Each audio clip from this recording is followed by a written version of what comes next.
parallel to the new RSA certificate, John Haycraft was training teachers in London. And over a period of 30 years or so, there were more than 30,000 teachers attended his training courses in London. So he became very well known amongst the teaching profession as a whole, because a lot of these people may have taken the course but didn't actually go into a language school or teach English abroad. But this was a marvellous entry into teaching and to teaching languages, into how to manage a classroom, and above all how to motivate pupils with the teacher and with each other.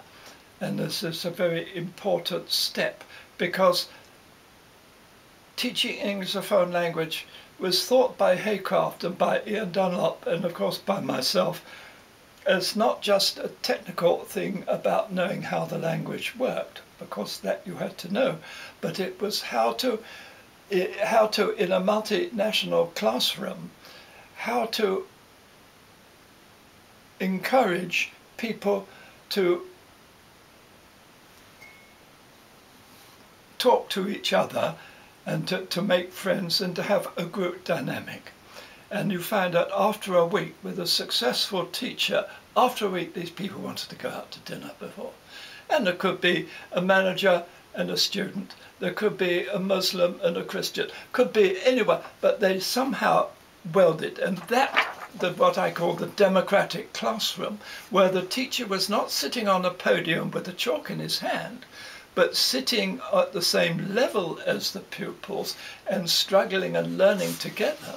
That was the way in which we were all taught, and this is the way in which the progresses were made and that dynamic took off. So really, this new profession was in the private sector, not in the public sector. And so the private sector became recognized, it was evaluated by the Department of Education and then by the British Council, but the inspections took place in the private sector. It didn't take place until very much later in the public sector, and so this is quite different. It was a private initiative by people who had vision, and there are a number of other people who had vision too. I'll stop for a minute.